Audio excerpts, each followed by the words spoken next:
কি সমস্যা? আপনি এভাবে আমার দিকে তাকাইছেন কেন? এভাবে তাকে আছি কেন সেটা পরে বলবো, আগে বলো তুমি একদিন কোথায় ছিলা? সরি, আমি কোথায় ছিলাম সেটা আপনার জানার দরকার কি? আরে কি বলে, আমার জানার কি দরকার? মানে তুমি জানো তোমার জন্য প্রত্যেক বছর আমি পরীক্ষায় ফেল করি। 10 বছর ধরে আমি এক ইউনিভার্সিটিতে আছি, সবাই আমাকে আদু ভাই বলে। তাতে আমার কোনো দুঃখ নাই, কারণ ফাইনালি আমি আমার মনের মানুষকে পেয়ে গেছি। Excuse me, mind your language. কে আপনার মনে মানুষ? তুমি আমার মনের মানুষ, আমার স্বপ্নে দেখা রাজকন্যা, যার জন্য এতদিন আমি অপেক্ষায় ছিলাম। মানে আপনার মাথা ঠিক আছে নাকি পাগল টাগল হয়ে গেছেন? হ্যাঁ আমি পাগল হয়ে গেছি, আমি তোমার প্রেমে পাগল হয়ে গেছি। আই লাভ ইউ, আমি তোমাকে ভালোবাসি। যাদব, তুমি ভার্সিটি স্টুডেন্ট? কোন ডিপার্টমেন্ট? হিস্ট্রি। তুমি জানো আমি কে? না। আমি তোমার টিচার। স্টুপিড, সরো।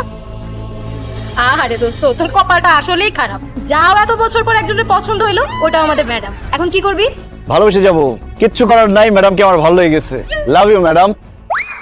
আজকে যেহেতু আমার প্রথম ক্লাস তোমাদের সাথে, আজকে কোনো ক্লাস হবে না, আজকে আড্ডা হবে। তাহলে ম্যাডাম লেকের পাড়ে চলেন। লেকের পাড়ে যাবো কেন? আপনি না বললেন আজকে প্রথম ক্লাস, আজকে আড্ডা দিবেন।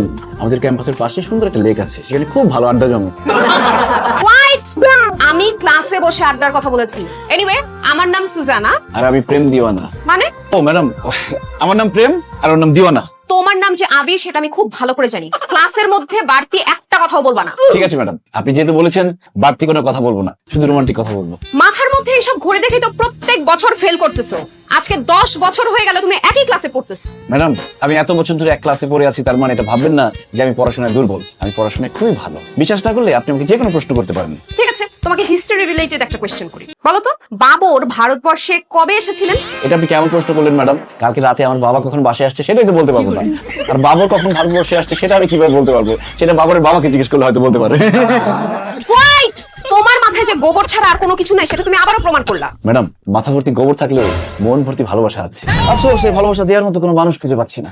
পরিচিত কারো যদি ভালোবাসা দরকার হয় আমাকে বলেন, আমি পৌঁছে দিব। আর একটা কথা তুমি যদি বলো তাহলে তোমাকে ঘাড় ধরে ক্লাস থেকে বের করে দেব। এনিওয়ে, ইতিহাস সম্পর্কে কার কি ধারণা বলো তো? ম্যাডাম, ইতিহাস মানে প্রেম, ইতিহাস মানে ভালোবাসা, যার ধারা যুগে যুগে বহমান হয়ে আছে।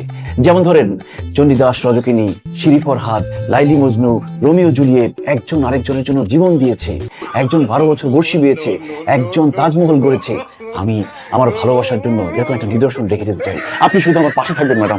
আমি প্রেম ভালোবাসার ইতিহাস সম্পর্কে জানতে চাই নাই, আমি মানব সভ্যতার ইতিহাস সম্পর্কে জানতে চেয়েছি। যাও ক্লাস থেকে বেরো, যাও। ঠিক আছে ম্যাডাম, বাইরে চলে যাচ্ছি। তো যাওয়ার আগে আপনাকে একটা ধন্যবাদ দিয়ে দেব। কেন? কারণ আপনি লম্বা, এই জন্য।